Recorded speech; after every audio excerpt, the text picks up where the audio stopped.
joining us on the show as Gurumurthy, editor of Thuglak. I want to start by asking you, sir, do you think there is something principally different with the politics of the so-called South India and the so-called North India? See, I cannot understand what these political parties are talking. Particularly, I am pained and distressed at the way the Congress is handling this issue.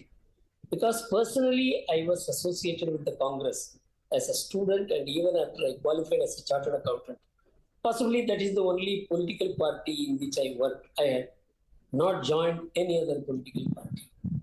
The entire DNA of the Congress under Kamaraj, of course, under Nehru previously, and even under Mrs. Gandhi, was to fight this divisiveness. In fact, Mrs. Gandhi, in spite of the fact I disagree with her on many issues, she brought the DMK itself to the mainstream politics.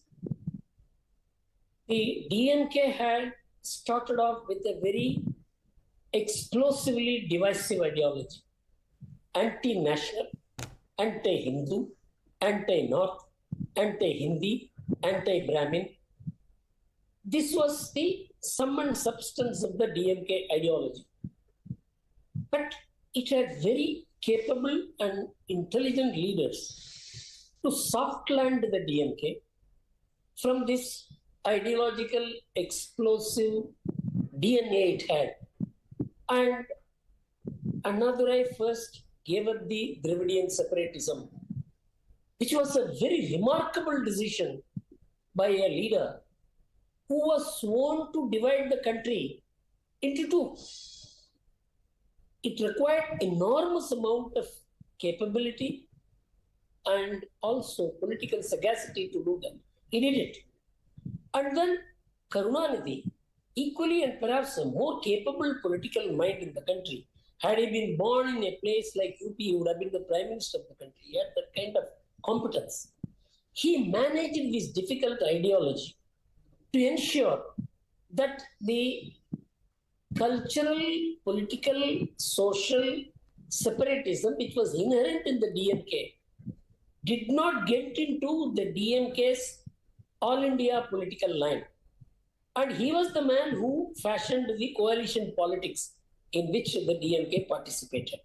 But what is surprising is the Congress taking positions similar to the DMK. This is what is shocking to me and very bad for the country.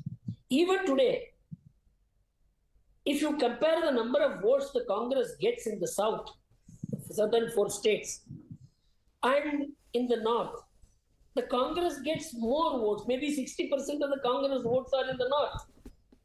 How do they say? Simply because there is a flip of loss in Chhattisgarh and winning Telangana, that there is a divide between north and south. I think it is a very ridiculous kind of proposition that they have expounded now unable to explain why this loss and win. I think it's foolish. But the